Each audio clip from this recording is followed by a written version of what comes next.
Bienvenidos a Papel y Tinta. Hoy, en este enclave incomparable como es el Hotel de los Granados, tendremos la visita de Teo Palacio, un escritor sevillano de novela histórica, y con él departiremos y preguntaremos todo lo que se pueda y más para que nos informe de su trabajo y disfrutemos de un rato de charla con un autor de la tierra.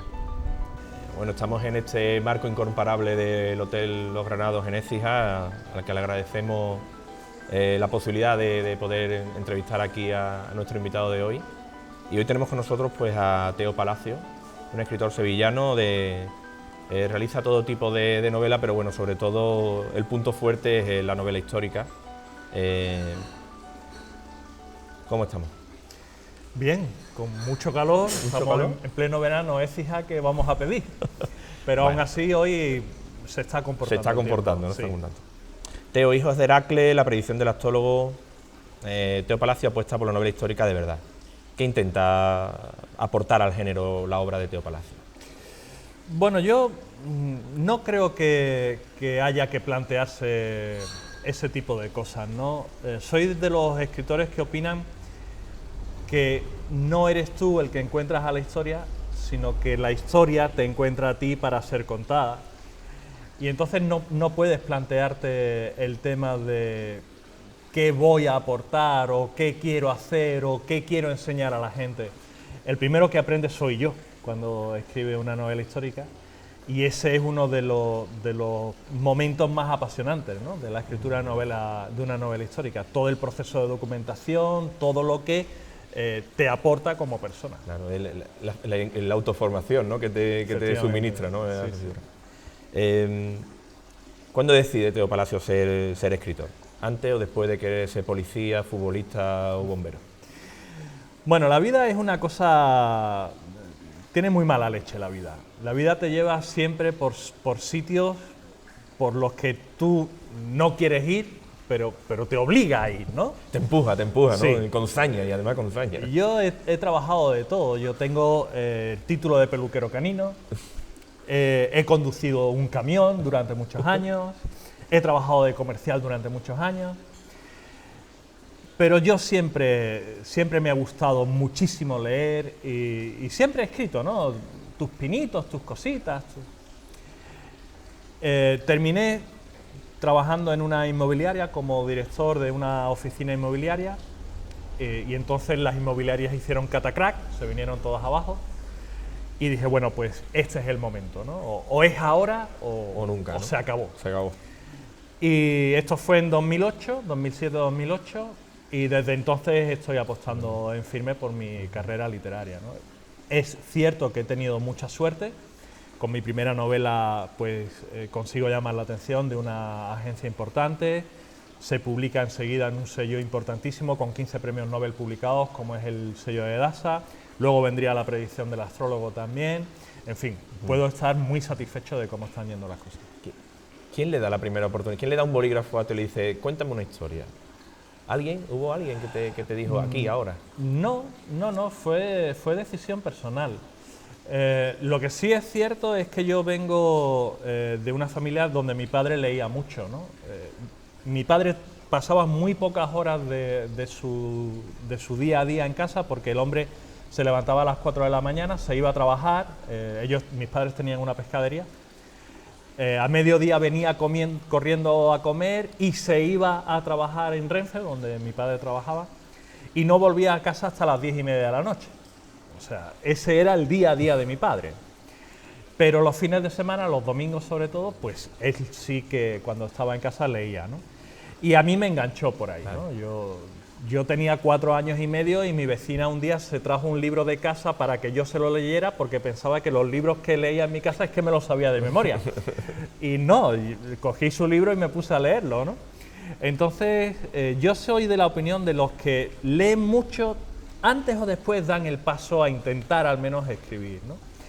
Y ese fue el mío. Yo recuerdo tener, no sé, 10, 11, 12 años y escribir historias de piratas porque había leído El Corsario Negro y este tipo de cosas, ¿no? Y bueno, pues desde ahí hasta el día de hoy. Qué gran trabajo, aparte de los padres que leen, hicieron Emilio Salgari, Stevenson, trabajo ímprobo, que nunca creo que será reconocido lo suficiente. Claro, Julio Verne y todo esto para nuestra generación, porque la generación de hoy ya no lee esos clásicos. ¿No? Otro tipo de libros también. Pero para nuestra generación fue sin duda una llamada a la aventura. Tom Sawyer, por ejemplo, pues imagina, ¿no? ¿Un escritor se nace, se hace, se entrena? Esa es la eterna pregunta para la que nadie tiene respuesta concisa, ¿no? Sí, vamos a ver. Por eso te la hago, para ponerte en el brete, ¿no? Vale, yo pensaba que éramos amigos, me doy cuenta de que no pasa nada. Después todo se sabe. Vamos a ver, yo creo que la persona que escribe tiene que tener una serie de cualidades intrínsecas, ¿vale? Tiene que ser una persona creativa. Si no eres capaz de crear una historia, no la puedes contar. Tiene que ser una persona constante, porque escribir pues 500 y pico páginas, sí, o dedicas muchas horas de tu vida o no lo llevas a cabo, ¿no?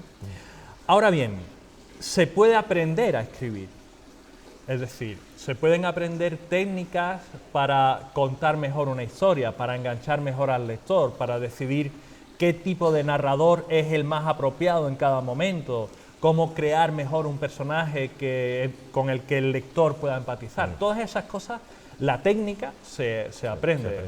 Creo que era... no era Zico, era el otro jugador del Brasil del 82, Sócrates. Que tenemos unos años ya, ¿eh? Sí. Tenía un 37 de pie y sus entrenadores le dijeron que jamás llegaría a ser nada en el mundo del fútbol.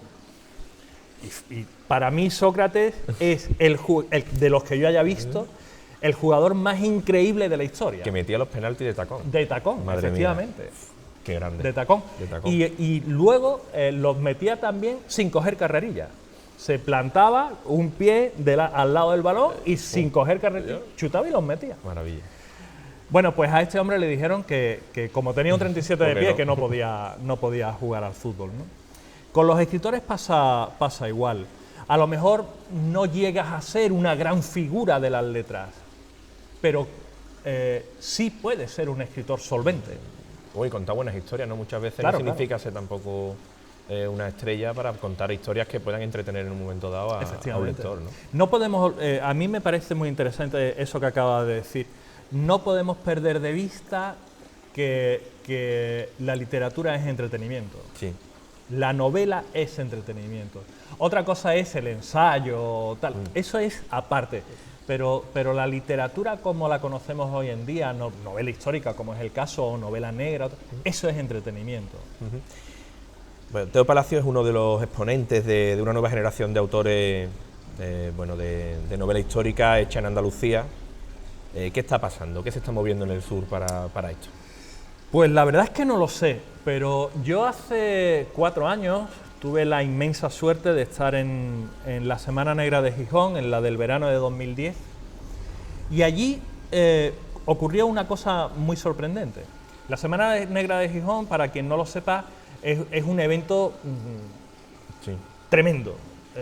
Para que te puedas hacer una idea, van como invitados unos 150 autores todos los años. Bueno, pues en el verano de 2010, el 10% de esos autores eran andaluces. A tal grado que nunca había ocurrido algo parecido con ninguna región ni con ningún país, y entonces se nos bautizó como la Andalucía Connection, porque 14 autores en la Semana Negra éramos andaluces. Son muchos, ¿eh? Son muchos autores. Son muchos. No sé qué es lo que está pasando en Andalucía, pero está pasando algo, eso es cierto. Y no solo eso, sino que estoy convencidísimo de que, bueno, ya hay algunos como Nerea Riesco, por ejemplo, ¿no?, que es una autora más que conocida. Tendremos en el programa también. Disfrutaréis enormemente con ella. Hay algunos como Nerea que ya son muy conocidos, pero no tardaremos mucho en que tengamos una serie de figuras, de primeras figuras literarias nacidas en Andalucía. Pues CIJA acogerá en octubre las primeras jornadas de novela de la ciudad, y bueno, yo sé que Teo Palacio organiza un sinfín de actividades literarias ¿Hacen falta más eventos de este tipo en nuestra tierra? Hacen Nunca falta son todos. suficientes, nunca son Todos, suficientes. todos. Cuéntanos un A poco. cualquiera que se le ocurra un evento que lo Que organice. lo haga, y sobre Sí. todo que lo organice aquí en nuestra tierra. Sí, ¿no? claro, claro. Nosotros llevamos trabajando con Biblioforum pues 3 años y medio ya. Estamos muy satisfechos de cómo está funcionando Biblioforum. Todos los meses organizamos pues un encuentro en torno a la literatura. Ya han pasado pues figuras como Ricard Ibáñez, Colla Valls, Nerea, Juan Ramón Viedma, en fin, una serie de primeras espadas de las letras. Y eso se traduce en que todos los meses aglutinamos 40, 45, 50 personas sin que haya ningún tipo de institución, sin que haya ningún tipo de apoyo detrás. La publicidad, ¿no? Que también será limitada, ¿no? Publicidad cero, Claro. La que nosotros podemos hacer En a redes través de redes sociales y sociales, etcétera.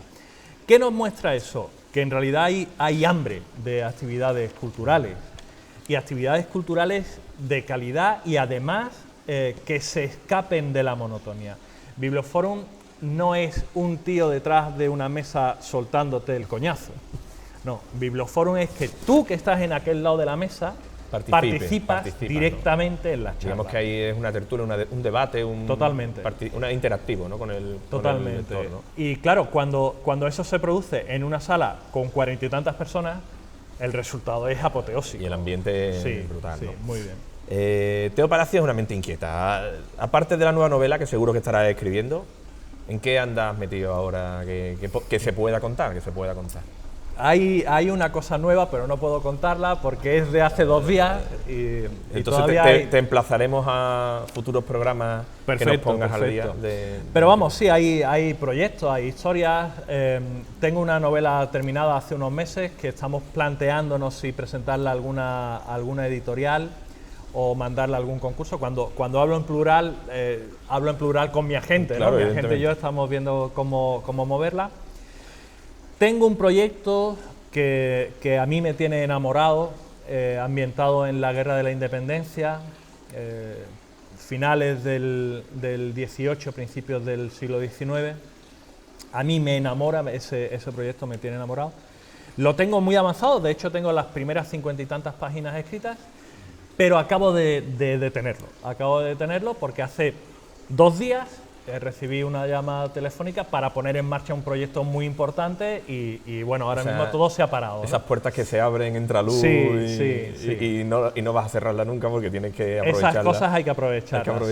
Es un proyecto muy interesante, además a medio o largo plazo y bueno, pues esas cosas hay que escucharlas y atenderlas, ¿no? Entonces ahora mismo estoy pensando si me meto o no me meto en algo. Esto es como así. dice, métete, tú métete, Sí. tú siempre métete. Después, sí, si luego hay veremos agua o no, a ver después ya veremos cómo ya sale, veremos pero cómo ya va. salimos. Sí. ¿En cualquier detalle una novela? ¿En cualquier pasaje hay una novela? En cualquier cosa en esa fuente hay una novela. Seguro, segurísimo. ¿Quién hizo esta fuente? ¿Quién se ha sentado ahí, no? ¿Quién se ha besado ahí? ¿Quién...? Sí. Cualquier cosa es vinculante para crear una novela. Lo que pasa es que no todas las personas son capaces de escribir la novela de esta fuente. Claro. Pero hay una persona en el mundo, una al menos, que es capaz. ¿no? Y hace que te enganche, ¿no? Cuando lo estés leyendo. Exacto. ¿no? Los grandes autores, como por ejemplo Stephen King, cuentan que la verdadera cualidad del escritor es saber reconocer dónde hay una novela. Que esa es la virtud del escritor, ¿no? ¿Dónde hay una novela? Si eres capaz de encontrar eso, pues los demás ya viene rodado, ¿no? Es que la verdad es que muchas veces en cualquier rincón, ¿no? Muchas veces los escritores nos quedamos nubilados y decimos, ¿qué ha podido pasar aquí, no? ¿O quién construyó esto, no? ¿Quién lo desarrolló? ¿Quién lo puso en pie, no? Yo creo que los misterios de la novela histórica muchas veces. Claro. Mira, yo por ejemplo, la predicción del astrólogo surge porque me hacen un encargo. Me piden que escriba una ruta por Sevilla basándome en los literatos árabes de Al-Ándalus, ¿no? Los literatos que vivieron en Sevilla. Bueno, como todo sevillano, pues yo había escuchado hablar de Al-Mutamid, ¿no? El rey de Sevilla, pero hasta ahí. Hubo un rey que se llamó Al-Mutamid, que además era poeta, tal. ¿Qué pasa? Que empiezas a investigar para esa ruta y de repente dices, madre mía, pero es que lo que hay aquí, es que esto hay que contarlo. Claro. Y te pones a investigar y resulta que nunca nadie antes ha caído en contar la historia de Al-Mutamid. Y tú le das una forma y un... Y entonces pues dices, bueno, pues esta es la mía, ¿no? Son esos momentos mágicos que ocurren en la vida.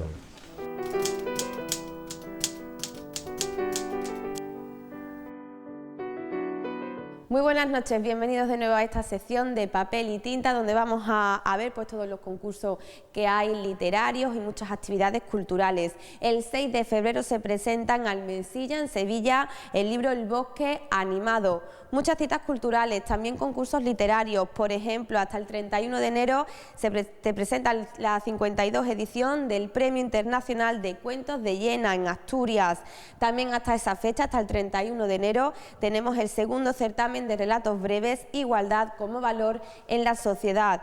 Se hace a través de la Concejalía de Servicios Sociales, Sanidad y Consumo del Ayuntamiento de Segovia, y lo que quieren es, pues bueno, sensibilizar a la sociedad sobre la igualdad, la no discriminación y la justicia social. Hasta el 8 de febrero tenemos para presentarnos al segundo concurso Leyendo hasta el amanecer. La temática es el mal, así que ya saben, si tienen alguna idea se apuntan a este concurso.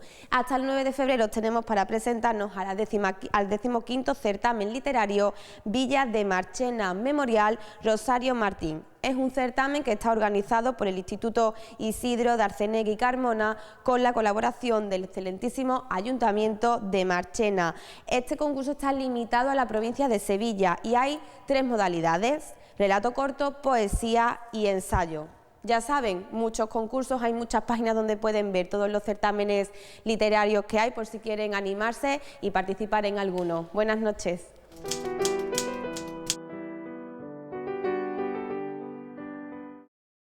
Bueno, hoy tenemos para entrevistar sobre la predicción del astrólogo Teo Palacio, pues a Juan Jesús Aguilar y a Concha Tascón, y le paso a ellos, tienen toda la responsabilidad para destripar todo lo que puedan sin contar nada del libro y preguntarle a Teo sus inquietudes. Concha, empieza. Bueno, Teo, primero de todo quiero darte las gracias por el libro porque me ha encantado. Gracias. Tengo que confesarte que he tardado 5 días en leérmelo y tengo un cargo de conciencia tremendo, porque la primera cosa que se me plantea es un libro con tantísimo dentro, ¿cómo es posible que yo me lo chupe en 5 días? El tiempo que este señor habrá tardado en hacerlo, desde que surgió el tema hasta que lo presentó en la editorial. Mi primera pregunta es esa: ¿qué tiempo tardaste? Y por otro lado, aunque la has medio contestado, ¿por qué surgió la idea de escribir sobre los reinos taifas y el Al-Ándalus del siglo XI? Bueno, en realidad que me digas que has tardado 5 días en leer casi 600 páginas para mí es un halago, o sea que muchísimas gracias. No tengas cargo de conciencia por eso, todo lo contrario, yo estoy encantado. El tiempo que pasó desde que realmente me puse a empezar a documentarme, a trabajar con los personajes y demás, hasta que puse el último punto, fueron 2 años. 2 años, además, clavados. Empecé en octubre de 2008 y terminé en octubre en octubre de 2009 y terminé en octubre de 2011.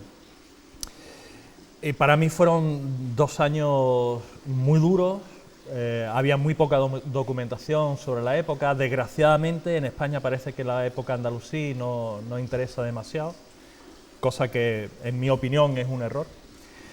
Y bueno, la historia surge debido a un encargo que me hicieron sobre una ruta en Sevilla para visitar diferentes enclaves relacionados con poetas y escritores andalusíes, y entonces ahí es donde yo realmente descubro la figura de Al-Mutamid, que luego sí es cierto que forma parte principal de la historia, pero yo no diría que sea el protagonista. Si queréis, luego hablamos de eso.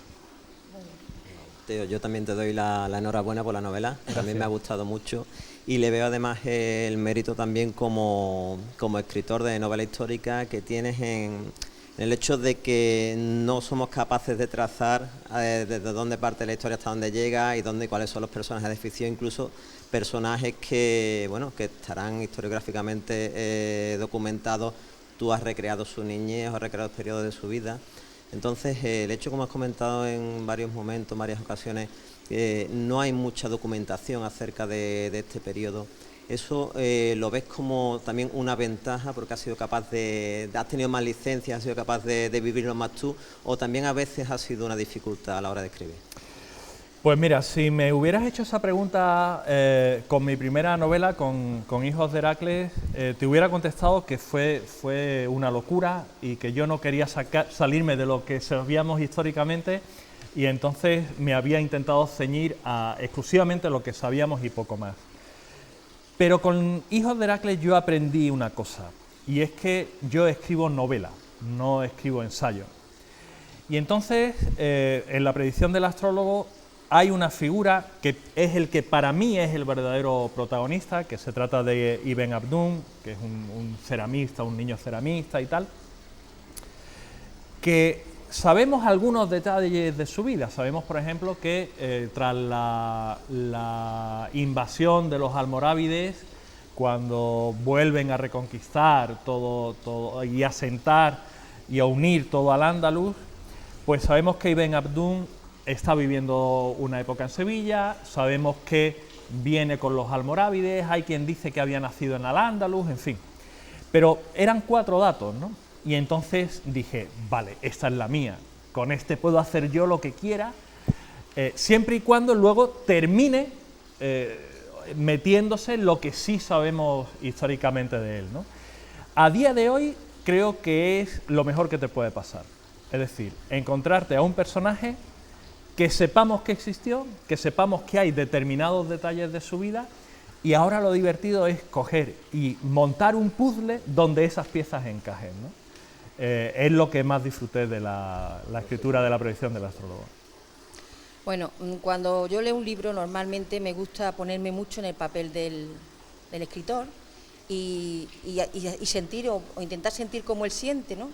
Y lo que él siente. Entonces, mi pregunta es, aunque me has contestado un poco, me gustaría saber cuál es el personaje que te ha costado más crear y cuál es al que tienes más cariño. Al que tengo más cariño es a Ibn Abdún. Es un personaje para mí carismático, ¿no? Todo, si bien es cierto que todo gira en torno al Mutamid, el verdadero corazón de la predicción del astrólogo es Ibn Abdún, un personaje al que le recreo al pobre mío una vida durísima, un verdadero drama.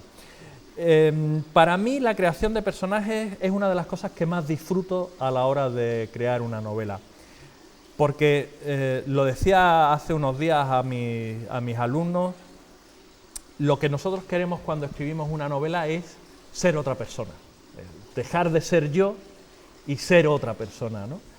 Y entonces, en una novela como La predicción del astrólogo, en la que hay, pues no recuerdo ahora de memoria, pero puede haber perfectamente 30, 40 personajes diferentes, te permite jugar mucho todas las facetas que tú en tu vida no podrías ser, ¿no? Sí es verdad que hay determinados elementos que cuestan mucho trabajo meterse en ellos. Por ejemplo, tenemos al Mutamid, cuyo padre es Al-Mutadid, el segundo rey de Sevilla, ¿no? Bien, pues este señor es un amante de la poesía y, sin embargo, por otro lado, es una persona terriblemente cruel. Esas dualidades dentro de una persona tan distintas son lo que realmente, en mi caso, me cuesta trabajo, ¿no? Ser capaz de meterme. Como una persona con la sensibilidad suficiente como para ser un gran poeta es capaz a la vez, pues, de emparedar vivos a una serie de príncipes de ronda, por ejemplo, ¿no? Hasta que mueran. Esas cosas son las que cuesta trabajo, ¿no? Pensar, vale, en una situación como esta, ¿qué haría este personaje? Pero bueno, ese es el reto del escritor, al fin y al cabo, ¿no? También hay otro personaje femenino, en este caso, que recreas, porque bueno, creo que el guión te obligaba también a eso. Los personajes femeninos muchas veces aparecen simplemente como meros complacientes de los hombres, ¿no? También el condicionante, ¿no?, del tipo de cultura en el que estaban, pero después también hay un personaje del cual recrea su niñez y que es bastante curioso, ¿no?, porque de ser esclava acaba siendo pues la reina, ¿no?, la esposa del rey.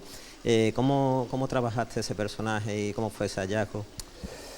Bueno, el personaje de Itimad, la esposa de Al-Mutamid, la verdad es que es legendario. La historia habla de ella y especifica que realmente era una esclava, que Al-Mutamid se encuentra un día paseando por el río y menos de una semana más tarde ya la ha convertido en su reina, ¿no? Y entonces, cuando tú investigas sobre la época, los diferentes registros nos van dando pinceladas de la personalidad de uno y de otro.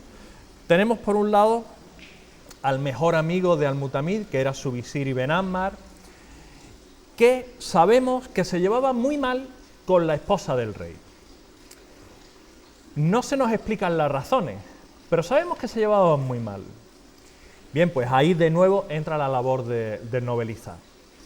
Nosotros siempre decimos en nuestros talleres que las motivaciones, los motivos por los que los personajes hacen las cosas son importantísimos. Necesitan que sus motivos sean potentes para que tu historia sea potente. Pues qué mejor que un triángulo amoroso, donde Ibn Ammar e Itimad tengan celos del amor que sienten ambos por el rey, ¿no? Porque además hay toda una serie de rumorologías sobre la posibilidad de que el rey y su visir pues mantuvieran relaciones homosexuales y tal, ¿no? Pues todas esas pasiones son las que te dan pie para recrear las identidades de unos y de otros, ¿no? Como digo, es una de las labores que como novelista más disfruto. Ha sido un placer, Teo, que nos haya respondido a todas estas curiosidades por tu novela. Muchas gracias a vosotros.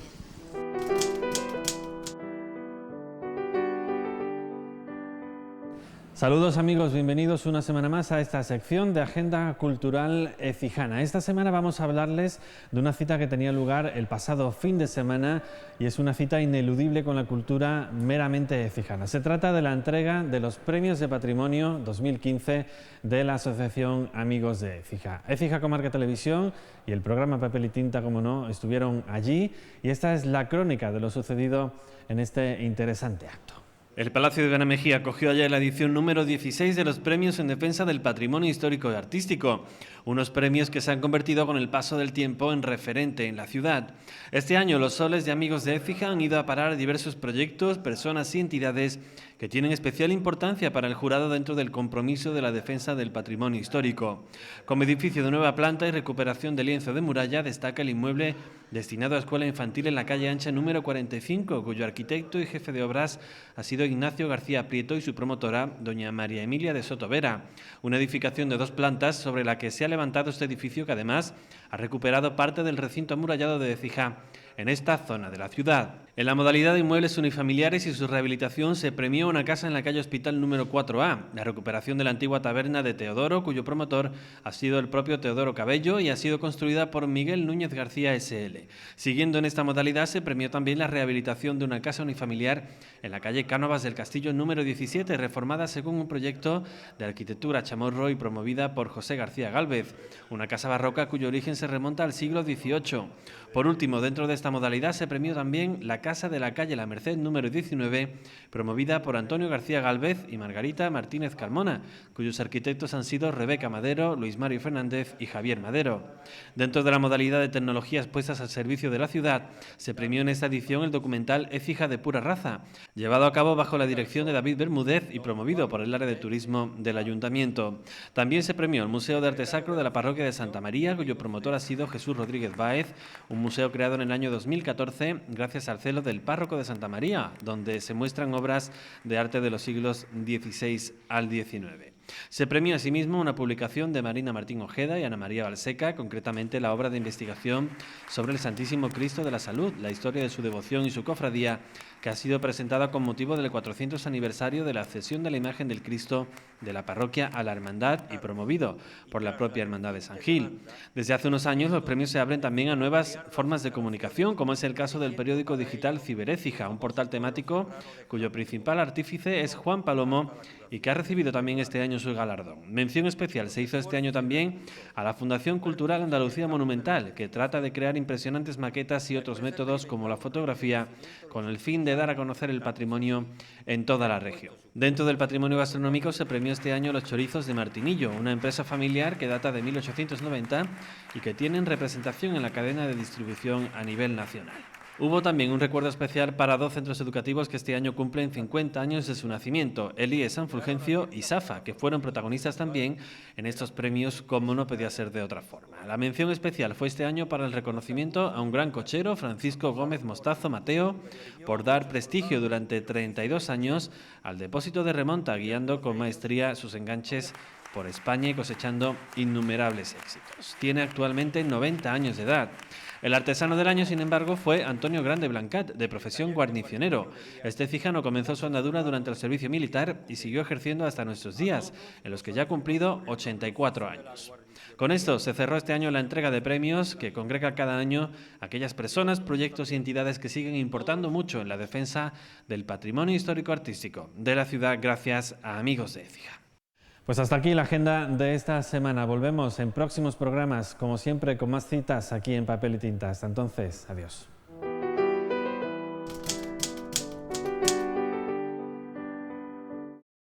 Buenas noches, bienvenidos una semana más a nuestra sección Galateando. Hoy vamos a hablaros de Jesús Sánchez Adalid. Este autor nació en 1962 en Villanueva de la Serena, Badajoz.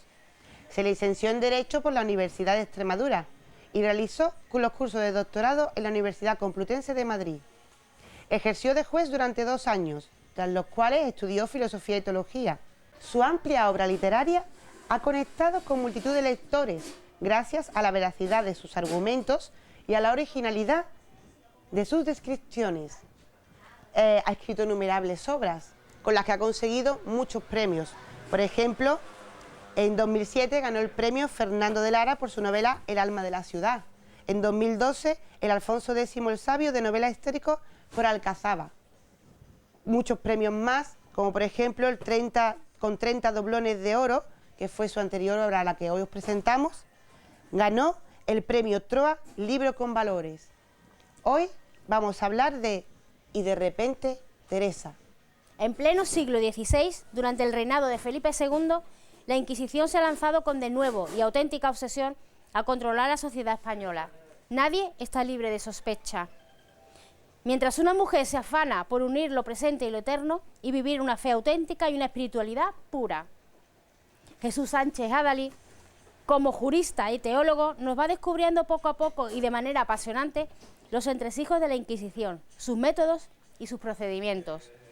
Y con su reconocida destreza como novelista nos hará viajar a aquella época, haciéndonos sentir que hemos estado allí realmente. Una historia que no podéis dejar de leer. Y de repente, Teresa. Y hasta aquí nuestra sección Galateando de hoy. Volvemos a vernos la semana que viene.